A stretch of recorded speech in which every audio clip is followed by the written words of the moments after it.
오늘 이 새벽에 하나님께서 저희에게 주신 말씀 에스겔 14장입니다. 14장 12절부터 23절까지의 말씀입니다. 제가 가지고 있는 성경으로 구약 성경 1168페이지에 있습니다. 에스겔 14장 12절부터 23절까지의 말씀을 우리 함께 봉독하도록 하겠습니다.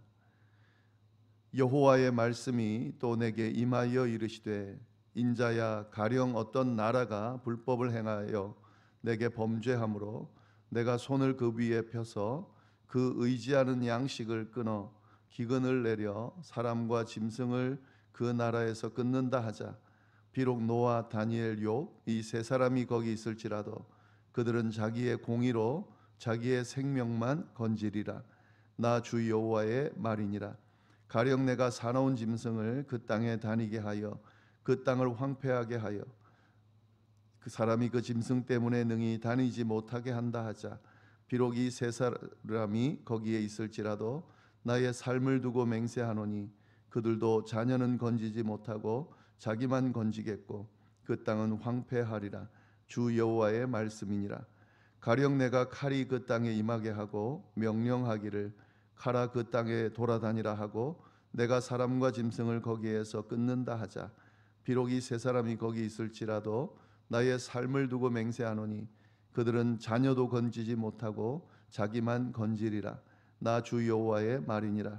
가령 내가 그 땅에 전염병을 내려 죽임으로 내 분노를 그 위에 쏟아 사람과 짐승을 거기에서 끊는다 하자. 비록 노아, 다니엘, 욥 거기에 있을지라도 나의 삶을 두고 맹세하노니 그들도 자녀는 건지지 못하고 자기의 공의로 자기의 생명만 건지리라. 주 여호와의 말씀이니라. 주 여호와께서 이같이 이르시되 내가 나의 네 가지 중한 벌 곧 칼과 기근과 사나운 짐승과 전염병을 예루살렘에 함께 내려 사람과 짐승을 그 중에서 끊으리니 그 해가 더욱 심하지 아니하겠느냐. 그러나 그 가운데에 피하는 자가 남아 있어 끌려 나오리니 곧 자녀들이라. 그들이 너희에게로 나아오리니 너희가 그 행동과 소행을 보면 내가 예루살렘에 내린 재앙 곧 그 내린 모든 일에 대하여 너희가 위로를 받을 것이라. 너희가 그 행동과 소행을 볼 때에 그들에 의해 위로를 받고 내가 예루살렘에서 행한 모든 일이 이유 없이 한 것이 아닌 줄을 알리라. 주 여호와의 말씀이니라. 아멘. 네, 오늘 함께 나눌 말씀 에스겔 14장 하반절 말씀입니다. 이 말씀은 예루살렘에 대한 심판의 내용을 담고 있습니다. 말씀을 잘 보시면은 오늘 이 하나님께서 예루살렘에 대한 그런 심판의 메시지를 전하는데 좀 독특하게 표현하면서 그렇게 전하고 있는 것을 알 수가 있습니다. 어떤 나라에 죄악이 가득할 때에를 가정해서 하나님께서 심판에 대해서 말씀하시는데요. 네 가지의 예를 들면서 어떤 나라가 이런 죄악이 있는데 내가 이런 네 가지 심판을 내릴 텐데 그때 어떻게 할 거다, 어떨까 이렇게 질문을 하는데요. 결국 마지막에는 뭐라고 결론을 내리시냐면 그 어떤 나라가 예루살렘인 거고 예루살렘에 이 죄악, 이 심판을 내릴 거다라고 하는 말씀을 쭉 이어가고 있습니다. 어떤 내용인지 함께 보도록 하겠습니다. 먼저 12절부터 14절까지의 말씀을 보시면은요. 여호와의 말씀이 또 내게 임하여 이르시되, 여호와가 이제 에스겔에게 말씀하셨다는 거죠. 그러면서 뭐라고 그러냐면 인자야, 가령 어떤 나라가 불법을 행하여 내게 범죄함으로 내가 손을 그 위에 펴서 그 의지하는 양식을 끊어 기근을 내려 사람과 짐승을 그 나라에서 끊는다고 하자. 비록 노아, 다니엘, 욥 이 세 사람이 거기 있을지라도 그들은 자기의 공의로 자기의 생명만 건지리라. 나 주 여호와의 말이니라. 어떤 나라가 있는데 불법을 행하여 하나님 앞에 범죄했을 때 하나님께서 손을 펴서 그 의지하는 양식을 끊어 기근을 내려 사람과 짐승을 그 나라에서 끊는다 하자. 그러니까 어떤 나라가 범죄한 극심한 범죄한 나라인데 그 나라에 대해서 하나님께서 기근의 심판을 내린다라고 가정하자라고 하는 거죠. 죄악에 대해서 심판하는 건 당연하시죠. 그 죄악에 대해서 범죄함에 대해서 하나님이 기근의 심판을 내린다고 만약에 가정한다면 그러면서 하나님 뭐라고 그러시냐면 비록 노아, 다니엘, 욥 이 세 사람이 거기 있을지라도 그들은 자기의 공의로 자기의 생명만 건지리라. 이거 무슨 말이냐면 그 심판을 막을 수가 없다는 거죠. 하나님께서 어떤 나라의 범죄함으로 인해서 심판하시는데 그 심판하실 때에 거기에 하나님이 인정하시는 의인들이죠. 노아, 다니엘, 욥이 만약에 거기 있다 할지라도 그 심판을 막을 수 없다는 거예요. 그들은 구원을 얻습니다. 그들은 하나님 앞에 범죄한 사람들이 아니고 또 범죄했다 하더라도 회개하면서 나온 사람들이기 때문에 그 사람들은 자신들의 공의로 자신들의 생명을 건질 수 있지만 이 심판을 막을 수는 없다는 거죠. 이스라엘의 그 나라의 범죄함으로 인해서 하나님의 심판을 받는 그 심판으로부터 그 나라의 백성들은 벗어날 수 없다. 오직 의인으로서 이 세 사람만 구원받을 거다. 이렇게 지금 이야기를 하고 있는 겁니다. 15절 16절도 마찬가지입니다. 또 다른 심판에 대해서 이야기를 하는데 같은 말이에요. 가령 내가 사나운 짐승을 그 땅에 다니게 하여 그 땅을 황폐하게 하여 사람이 그 짐승 때문에 능히 다니지 못하게 한다고 하자. 악한 짐승으로 심판하겠다는 거죠. 그 나라 같은 나라죠. 그 나라에 그 죄악으로 인해서 거기에 악한 짐승으로 심판을 한다고 하자. 비록 이 세 사람이 거기 있을지라도 나의 삶을 두고 맹세하노니 그들도 자녀는 건지지 못하고 자기만 건지겠고 그 땅은 황폐하리라. 주 여호와의 말씀이니라. 이렇게 사나운 짐승의 심판을 내릴 때에 그때 이 세 사람 노아, 다니엘, 욥 이 사람이 있다 할지라도 그들은 그들 의로움 때문에 구원을 얻지만 그 심판을 막을 수는 없다. 그 나라에 대한 심판은 막을 수가 없다라고 지금 이야기합니다. 근데 여기 보시면은 앞에랑 좀 다른 게 이 앞에 예화는 나의 삶을 두고 맹세하노니, 그러니까 하나님께서 심판하시겠다라고 작정하고 심판하는 이 나라에 대한 심판은 반드시 이루어진다라고 하는 사실을 이야기하고 있는 겁니다. 또 한 가지 더 다른 거는 뭐냐면은요. 그들도 자녀는 건지지 못한다. 이 표현이 들어가 있죠. 그러니까 자녀들에 대한 심판, 그 심판에 대해서도 이 노아, 다니엘, 욥이 그 자녀들의 심판받는 것을 애달파하면서 그 죄악을 돌이키기를 하나님 앞에 원하겠지만 그 자녀들이 돌이키지 않고, 즉 그 자녀들이 하나님 앞에 회개하지 않으면 그들도 심판에서 피할 수 없다라고 이야기하고 있는 거죠. 개인의 구원 또 하나님의 심판, 이것은 지극히 개인적입니다. 각자가 책임져야 될 부분입니다. 다른 사람이 죄를 대신할 수 없음을 분명하게 이야기하고 있습니다. 그게 자녀라 할지라도요. 자녀의 죄를 대신할 수가 없다 하는 거죠. 각자 하나님 앞에 개별적으로 그 죄에 대해서, 심판에 대해서 책임을 져야 된다는 것을 하나님께서 분명하게 이야기하십니다. 우리가 그 신앙생활하면서 뭐 다른 종교에는 있습니다. 뭐 부모가 자녀들의 죄를 대신 감당함으로써 뭐 더 열심히 한다든지, 더 뭐 자신을 친다든지, 그래서 아니면 돈으로 산다든지, 뭐 이렇게 해서 자녀들의 죄를, 다른 사람의 죄를 대신할 수 있는 것처럼 그렇게 이야기하는데요. 또 우리 기독교가 타락했을 때 그런 주장들이 있기도 했습니다. 그러나 성경은 분명하게 이야기합니다. 대신할 수 없습니다. 각자 자신의 죄는 자신의 죄가 자신이 담당해야 되고, 구원은 오직 그 사람의 고백으로만, 그 사람의 믿음의 고백으로만 가능하다 하는 거죠.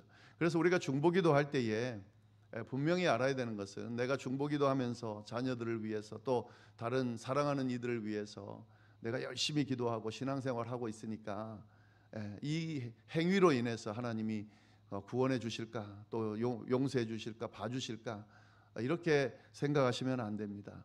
우리가 중보기도할 때에 그들을 위해 기도하는 것은 그가 고백할 수 있도록 기도하는 거죠. 그가 받아들일 수 있도록, 그가 회개할 수 있도록 자신의 죄를 회개하고 하나님 앞에 긍휼을 구하는 기도를 드리고 예수 그리스도의 보혈의 십자가를 의지하고 개인이 의지하고 그가 그 믿음으로 구원을 얻는다라고 생각하면서 그의 마음이 돌이켜지기를 바뀌기를 받아들이기를 위해서 기도해야 되는 거죠. 이게 헷갈리면은 안 되는 겁니다. 또 세 번째 똑같은 이제 표현을 또 쓰면서 이야기를 하십니다. 17절 18절 말씀 가령 내가 칼이 그 땅에 임하게 하고 명령하기를 칼아 그 땅에 돌아다니라 하고 내가 사람과 짐승을 거기에서 끊는다 하자 비록 이 세 사람이 거기에 있을지라도 나의 삶을 두고 맹세하노니 그들도 자녀는 건지지 못하고 자기만 건지리라 나 주 여호와의 말이니라. 전쟁으로 인한 심판을 그 나라에 그 죄악으로 가득 찬 한 나라에 내린다고 할 때에 그때도 마찬가지다. 이 심판도 누구도 막을 수 없다라고 하는 이야기를 하고 있습니다. 또 네 번째 19절 20절 말씀이죠. 가령 내가 그 땅에 전염병을 내려 죽임으로 내 분노를 그 위에 쏟아 사람과 짐승을 거기에서 끊는다 하자 비록 노아 다니엘 욥이 거기 있을지라도 나의 삶을 두고 맹세하노니 그들도 자녀는 건지지 못하고 자기의 공의로 자기 생명만 건지리라 주 여호와의 말씀이니라. 전염병으로 심판을 내린다고 가정했을 때 그때도 마찬가지다. 그 누구도 막을 수 없다. 그렇게 이야기를 하고 있습니다. 그러니까 하나님께서 이 예를 들어서 네 가지 심판의 예를 들면서 죄로 가득한 한 나라를 심판하신다 그럴 때에 분명하게 두 가지를 이야기하고 있죠. 누구도 막을 수 없다.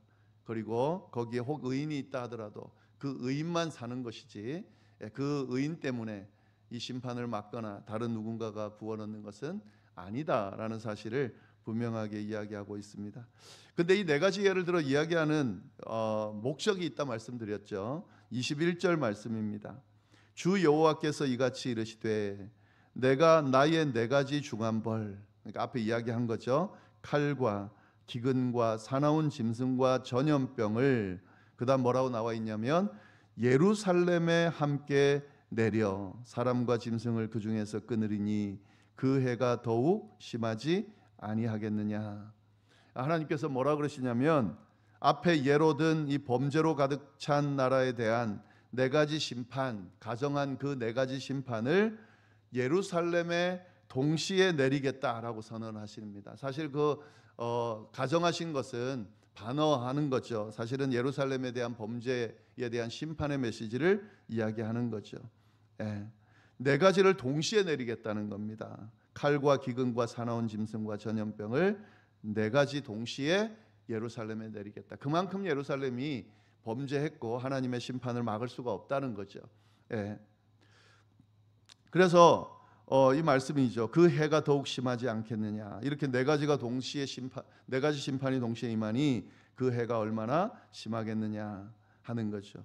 이에 대해서는 예루살렘도 마찬가지입니다. 21절에는 나오지 않지만 이 심판을 누구도 막을 수 없다. 앞에 가정들이 있기 때문에 그 이야기를 하고 있는 겁니다. 비록 노아, 다니엘, 욥이 있다 할지라도 그들은 자신만 건짐을 받고 다른 이들은 그들의 죄악으로 인해서 심판을 받을 수밖에 없다. 누구도 피할 수 없다. 막을 수 없다. 이 말씀을 예루살렘을 향해서 경고의 말씀을 하고 계십니다. 그만큼 지금 하나님께서는 이스라엘에 대한 예루살렘에 대한 심판의 의지가 확고하다는 거죠. 왜냐하면 그만큼 이스라엘의 범죄, 예루살렘의 범죄가 극심하다는 것을 보여주고 있습니다. 그리고 좀 그 22절, 23절 보시면은 조금 재밌는 내용이 하나 나오는데요. 이 본문을 좀 잘 봐야 됩니다. 이게 좀 자칫 헷갈리면 앞에 나오는 그런 어떤 그 남은 자에 대한 그런 내용과 좀 헷갈릴 수 있는데요. 22절 상반절 보시면 이렇게 되어 있습니다. 그러나 이렇게 확실한 심판이 임할 건데 그 가운데에 피하는 자가 남아 있다. 그래서 끌려 나오리니 곧 자녀들이라. 그들이 너희에게로 나올 것이다. 이 예루살렘이 극심한 심판을 당하고 있을 때에 피하는 자가 남아 있다 하는 거죠. 예. 그러니까 지금 이 이스라엘 예루살렘의 이 심판에 누구도 피할 수 없다 그랬는데 하나님이 뭐라고 그러냐면 피하는 자가 남아 있을 거라는 거죠. 예. 그들이 끌려 나오리니 곧 자녀들이라. 그들이 너희에게로 나올 것이다. 무슨 말일까요? 예, 이 당시 배경을 좀 알고 있어야 되는데 이 당시 배경이 뭐라 그랬습니까? 이미 예루살렘은 파괴되고 바벨론에 의해서 파괴되고 포로로 1차로 잡혀간 그런 상황입니다. 에스겔은 1차 포로로 잡혀갈 때 바벨론으로 잡혀갈 때 같이 갔던 사람이죠. 예, 이 다음에 일어날 일을 이야기하는 겁니다. 이런 심판이 계속 될 건데 예루살렘의 심판이 한 번으로 끝나는 게 아니라 완전히 이제 심판이 계속해서 이루어지게 될 텐데 그때 피하는 자들이 있을 거다. 그러니까 이제 다시 포로로 잡혀올 사람들이 있을 거다 하는 거죠. 예, 이런 극심한 심판을 당할 때 피하는 자가 있고 그들이 너희에게로 나온다고 그랬으니까 너희는 누굽니까? 바벨론 포로로 잡혀가 있는 사람들이죠. 예, 에스겔이죠. 그러니까 포로로 2차로 또 뭐 3차로 이렇게 해서 바벨론 포로로 올 거라는 거죠. 예, 그래서 이스라엘의 예루살렘에 일어난 심판으로부터 피한 자다 이렇게 표현을 하고 있습니다. 그런데 이 사람들에 대해서 우리가 좀 잘 봐야 되는 것은 피한 자기 때문에 예루살렘의 심판으로부터 벗어난 자인가? 예, 이 앞에 에스겔에 보면은 남은 자들이 있다 그랬습니다. 하나님이 이런 심판 가운데 하나님의 백성들, 의인들 남겨둬서 그들을 통해서 구원의 희망의 불씨가 되게 하겠다 분명히 말씀하셨잖아요. 그러면 지금 이 사람들은 그 남은 자들인가? 그게 아니라는 거죠. 22절 하반절과 23절을 잘 주의 깊게 보셔야 됩니다. 너희가 그 행동과 소행을 보면 내가 예루살렘에 내린 재앙 곧 그 내린 모든 일에 대하여 너희가 위로를 받을 것이라. 너희가 그 행동과 소행을 볼 때에 그들에 의해 위로를 받고 내가 예루살렘에서 행한 모든 일이 이유 없이 한 것이 아닌 줄을 알리라. 주 여호와의 말씀이니라. 예루살렘이 파괴되는 심판받는 그 상황에서 피하고 남아서 이 바벨론 포로로 잡혀 있는 이들에게 오는 자들의 행동과 소행을 보게 되면 어떻게 된다는 거죠?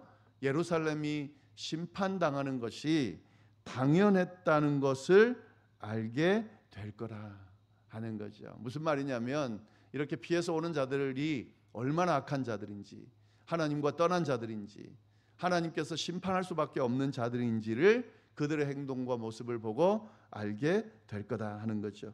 여기서 위로를 받을 거라는 말은 뭐냐면 하나님의 심판이 정당하다는 것을 깨닫고 받아들이게 된다 하는 거죠. 이들이 잘해서 위로를 받는 게 아니고요. 이들의 행동을 보면 이 사람들도 진짜 하나님이 심판하실 수밖에 없었구나. 심판받을 수밖에 없었구나. 예루살렘이 이스라엘이 우리가 심판받을 수밖에 없었구나라는 것을 보게 된다 하는 거죠. 이 포로로 잡혀가 있는 이스라엘 백성들은 약간 억울하다는 생각을 갖고 있었던 것 같습니다. 그러면서 하나님의 심판이 진짜 정당한가? 우리가 정말 그렇게 잘못했나라고 생각을 하고 있었던 것으로 보인다는 거죠. 근데 분명히 알게 된다는 겁니다. 피하는 자들을 보면, 그들의 악행을 보면 하나님께서 심판할 수밖에 없었다라는 것을 인정하게 된다 하는 거죠. 오늘 말씀 이 조금 재밌는 표현을 통해서 이렇게 비교하고 또 질문하면서 결국에는 예루살렘에 대한 심판이 정당함을 그렇게 결과적으로 잘 설명하고 있는데요. 우리가 이 말씀을 보면서 굉장히 그 경각심을 좀 가질 수 있어야 합니다. 하나님의 심판이 이루어지고 있다. 반드시 이루어진다. 하나님께서 이 세상에 일어나는 범죄들 또 우리 안에 일어나는 그 죄악들을 하나님이 그냥 가만히 내버려 두고 용납하시는 것 같지만 절대로 그렇지 않습니다. 하나님 반드시 심판하십니다. 우리가 보면서 저 악한 사람들이 잘 되고 별일 없이 저들이 모든 걸 다 하는 것 같이 판을 치고 있는 것 같이 보이지만 반드시 하나님 심판하십니다. 근데 그 심판의 대상 가운데 우리도 열외가 아니라는 거죠. 하나님 앞에 온전하게 바르게 서 있지 않으면, 하나님 앞에 구원받은 사람으로서 서 있지 않으면 우리도 심판의 대상이 될 수밖에 없다라는 것을 우리가 늘 기억하면서 늘 경건하게 우리를 돌아보면서 살 수 있어야 되겠습니다. 그리고 한 가지 더는 이 구원은 각 개인적이다. 개인이 회개하고 예수 그리스도를 온전히 믿지 않으면 그 심판으로부터 자유로울 수 없다라고 하는 사실을 기억하면서, 부모님의 믿음이 좋았으니까 또 다른 주변 사람들이 나를 위해 기도하니까 괜찮겠지, 그게 아니고 내가 기도하고 내가 회개하고 내가 바로 서고 설 수 있어야 된다 하는 거죠. 그리고 내가 기도하니까, 내가 열심히 신앙생활하니까 우리 자녀들, 우리 주변의 형제들, 사랑하는 이들 괜찮겠지, 그렇지 않습니다. 그들의 개인의 신앙에 대한, 믿음에 대한 것을 하나님이 물으시고 하나님 판단하실 겁니다. 그러니까 더 열심히 기도해야 할 수 있어야 되겠죠. 하나님, 저들의 마음을 바꿔주십시오. 저들이 하나님 앞에 바로 서게 해주십시오. 그렇게 기도할 수 있어야 하겠습니다. 오늘 말씀 잘 다시 돌아보면서 우리의 삶에 또 신앙에 적용할 수 있기를 바랍니다. 기도하겠습니다. 하나님 아버지, 참으로 감사합니다. 귀한 말씀으로 또 우리를 깨우쳐 주시니 참으로 감사합니다. 이 말씀 가운데 선포하시는 주님의 경고의 메시지가 우리 한 명 한 명에게 들려질 수 있도록, 그래서 이 메시지를 우리가 마음속에 새기고 늘 우리의 삶을, 신앙의 여정을 조심하면서 우리의 모습을 하나님 앞에 늘 내어놓고 회개하며 바로 서는 삶을 살아갈 수 있도록 주여 인도하여 주옵소서. 하나님, 우리 주변에 주님의 이 복음을 받아들여야 될 이 심판의 경고의 메시지를 들어야 할 사람들이 참 많습니다. 하나님, 그들을 불쌍히 여기시고 긍휼히 여겨주셔서 그들의 마음으로 회개하고 돌이키며 하나님 앞에 신앙을 고백하며 구원 얻는 역사가 일어날 수 있도록 주여 인도하여 주옵소서. 이어서 드리는 개인의 기도와 또 중보의 기도 위에도 함께하여 주시기를 간절히 바라고 살아계신 예수님의 이름으로 기도드립니다. 아멘.